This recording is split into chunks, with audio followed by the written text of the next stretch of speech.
High inflation feels bad. So are banks secretly rooting for it? High inflation can lift bank profits fast, but it's not magic. It's timing. Prices rise, and loan interest usually resets upward, so borrowers often pay more on new or variable rate debt. Meanwhile, banks can drag their feet on deposit rates, especially on everyday accounts, and lean more on fees when rate pressure hits. Inflation also pushes people and businesses to borrow just to cover higher costs. But banks can't ignore deposit runs forever. Customers move money when better options appear. To understand who wins, focus on net interest margin, or NIM, the spread between what a bank earns on loans and pays on deposits. In inflationary periods, many loans reprice faster than deposits, widening that spread for a while. Checking accounts often pay near zero, which is cheap funding for the bank. Savings rates usually lag. That lag is called deposit beta, meaning deposit rates rise only partly and later. But securities portfolios can lock in old yields, and fee income still matters when spreads tighten.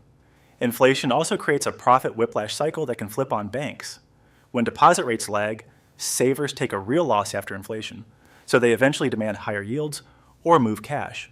When banks finally catch up, funding costs can jump quickly, while loan yields may already be near their peak. Fixed-rate loans are the trap. The bank is stuck earning yesterday's rate while costs rise. On top of that, wages and vendor costs lift non-interest expense, and stress raises credit losses when borrowers fall behind. So banks aren't uniformly happy with inflation. Balance sheets decide it. Deposit-rich banks tend to win because they can fund lending with lots of low-cost checking and savings. Funding-dependent banks, those that rely on wholesale funding or rate-sensitive deposits, feel costs surge sooner. Asset mix matters too. A book of fixed-rate loans lags inflation, while variable-rate loans adjust and protect yield. In both cases, consumers pay the spread through higher borrowing costs and weak deposit yields. Ask one question: is the bank funded by sticky deposits or purchase money? Your move in high inflation is to stop being the easy money. Move idle cash fast, because earning near zero while prices rise is a guaranteed loss in purchasing power. Match accounts to purpose, checking for bills, savings for yield, and separate funds so you don't raid them.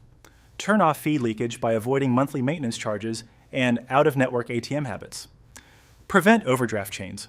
One mistake can trigger multiple fees. Use cheap transfers and verify FDIC or NCUA insurance limits, typically $250,000 per depositor, per institution, per ownership category. If your cash earns near zero, inflation is silently cutting it every month.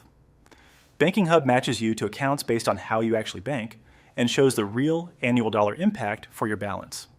Free, takes about 2 minutes, and the link is in the description.